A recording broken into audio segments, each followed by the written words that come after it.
Poremećaj pažnje kod dece najčešće se tretira kao hiperaktivnost, kao živahno dete, kao nemirno dete.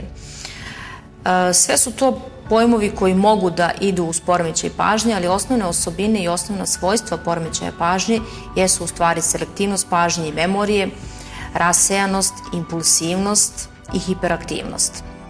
Selektivnost pažnje se ogleda upravo u tome da deca sa poremećajem pažnje mogu da svoju pažnju fokusiraju na određen detalj, odnosno na određenu aktivnost i da se time bave duži vremenski period. Sve ostale stvari koje se dešavaju u toku te pažnje, za njih su potpuno nebitne i isključene.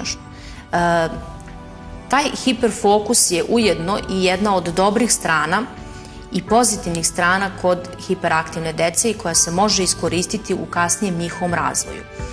Naročito se to može primetiti recimo kod uspešnih golmana.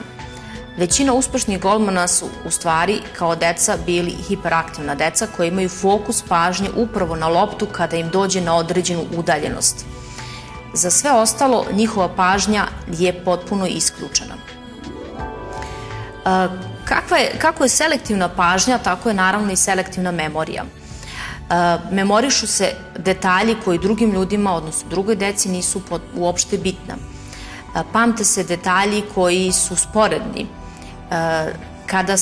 Kada postoji reprodukcija tih detalja, ona je vrlo haotična zato što su detalji nepovezani.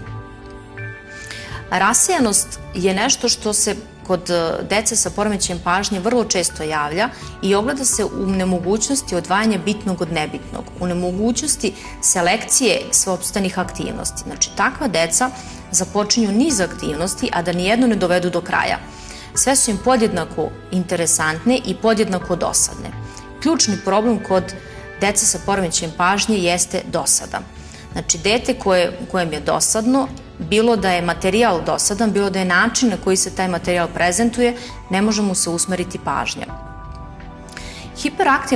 Hiperaktivnost je isto takođe jedna od odlika dece sa poremećajem pažnje i to je u stvari nesvrsishodna aktivnost deteta koja nije planirana, nije ciljana i nije adekvatna datom momentu.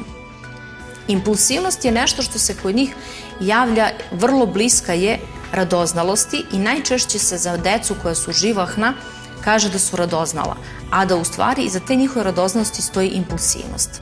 Razlika između impulsivnosti i radoznalosti je upravo u tome što kod impulsivnosti ne postoji pažnja na određen sadržaj, a kod radoznalosti tako nešto postoji. Znači, deca sa poremećajem pažnje su radoznala, ali svoju pažnju ne mogu da zadrže na materijalu koji im se prezentuje, već brzo skaču na neku novu temu.